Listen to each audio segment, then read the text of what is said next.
Hello friends, എല്ലാവർക്കും സുഖമല്ലേ? അപ്പൊ എന്നോട് ഒത്തിരി പേര് മെസ്സേജ് ചെയ്ത് ചോദിച്ചിട്ടുണ്ട്. നമ്മൾ ഈ ട്രക്ക് ഡ്രൈവേഴ്സിനും അഥവാ സ്റ്റുഡൻസിനും ഒക്കെ 5 ദിവസത്തെ ടിഫിൻ കൊടുക്കുമ്പോൾ എങ്ങനെയാണ് കൊടുക്കുന്നത്, അതിനകത്ത് എന്തൊക്കെ ഉൾപ്പെടും എന്നുള്ളത് ഒത്തിരി പേരെന്നോട് ചോദിച്ചിട്ടുണ്ടായിരുന്നു. ഇപ്പം നമുക്ക് ഓർഡർ വന്നിട്ടുണ്ട്. ഇന്നൊരു ഓർഡർ ഉണ്ട്. അപ്പൊ അതിനുള്ളത് ഞാനിവിടെ റെഡി ആക്കി വെച്ചിട്ടുണ്ട്. ഞാൻ കാണിച്ചു തരാം എന്നതൊക്കെയാണ് കൊടുക്കുന്നത് എന്നുള്ളത്. ഇത് ബ്രേക്ക്ഫാസ്റ്റ് ആദ്യം കാണിച്ചു തരാം, അത് കഴിഞ്ഞിട്ട് ലഞ്ച് കാണിക്കാവേ. ബ്രേക്ക്ഫാസ്റ്റിന് ഫസ്റ്റ് ഡേ നമ്മൾ കൊടുക്കുന്നത് പാലപ്പവും അതുപോലെ തന്നെ ചിക്കൻ കറിയുണ്ട്. ഇന്ന് സ്റ്റൂവിന് എനിക്ക് വേറെ ഓർഡർ ഉള്ളത് കൊണ്ട് സ്റ്റൂ കൂടെ ഞാൻ അതിനകത്ത് ആഡ് ചെയ്തിട്ടുണ്ട്, ഒരു കോംപ്ലിമെന്റ് പോലെ. പിന്നെ എന്ന് പറയുന്നത് പുട്ടും കടലക്കറിയാണ്. അതിനാവശ്യമായ 2 കള്ളിയിലും ഞാൻ കടലക്കറി നിറച്ചു വെച്ചിട്ടുണ്ട്. കാരണം എന്തുകൊണ്ടെന്നാൽ ആൾക്കാർക്ക് കഴിക്കുമ്പോൾ അത് മതിയാകാതെ വരരുത്, അതിനുവേണ്ടി മാത്രമാണ്. പിന്നെ ഉള്ളത് ദോശയാണ്. ദോശയുടെ കൂടെ ചമ്മന്തിയാണുള്ളത്. സാമ്പാർ ഞാൻ വേറെ പാക്ക് ചെയ്തിട്ടുണ്ട്, ഞാൻ കാണിച്ചു തരാം, കാരണം ഒന്നിച്ച് വെക്കാതിരിക്കാൻ വേണ്ടി.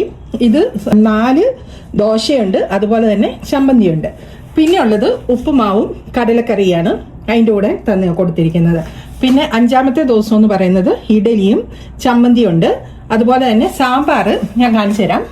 സാമ്പാർ ഇതുപോലെ ഒരു വലിയ കണ്ടെയ്നറിൽ സാമ്പാറും പിന്നെ ഉച്ചക്കത്തുള്ള മോരും ഒന്നിച്ച് ഒരേപോലെ കൊടുക്കുക കേട്ടോ. അവർക്ക് ആവശ്യത്തിനനുസരിച്ച് എടുത്ത് കഴിക്കാൻ പറ്റുന്നതാണ്. ഇനി നമുക്ക് ചോറിന്റെ സെക്ഷൻ കാണിച്ചു തരാം എന്താണെന്നുള്ളത്.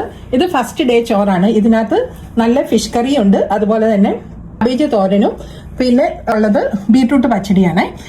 അതിൻ്റെ കൂടെ മോരോ സാമ്പാറോ വേണമെങ്കിൽ ഒഴിച്ച് കഴിക്കാം. സെക്കൻഡ് ഡേയിൽ കൊടുക്കുന്നത് ഫ്രൈഡ് റൈസ് ആണ്. ഫ്രൈഡ് റൈസിനകത്ത് ചിക്കനും ഉണ്ട്, സാലഡും ഉണ്ട്, അതുപോലെ തന്നെ നാരങ്ങ അച്ചാറും ഉണ്ട് കേട്ടോ.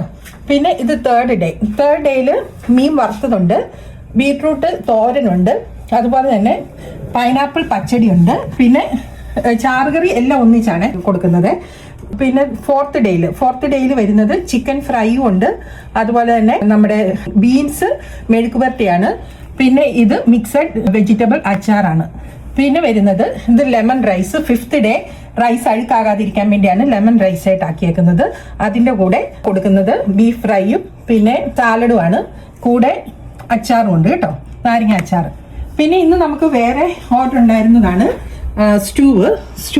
ചിക്കൻ സ്റ്റൂ ആണിത്. ചിക്കൻ സ്റ്റൂവും അതുപോലെ തന്നെ അപ്പവും പിന്നെ ഉള്ളത് നമ്മുടെ എല്ലിങ്കപ്പയും ഇതുമാണ്. എല്ലിങ്കപ്പയുടെ കൂടെ ഞങ്ങൾ അച്ചാറും അതുപോലെ തന്നെ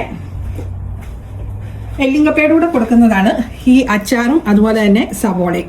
എല്ലിങ്കപ്പ ഓൾറെഡി പാക്ക് ചെയ്തു പോയി, അതുകൊണ്ടാണ് നിങ്ങൾക്ക് കാണണമെങ്കിൽ കാണിച്ചു തരാം. ഇതാണ് എല്ലിങ്കപ്പ ഉണ്ടാക്കിയതിന്റെ ബാക്കിയായിട്ടോ. ഇത് എല്ലിങ്കപ്പയാണ് ഉള്ളത്.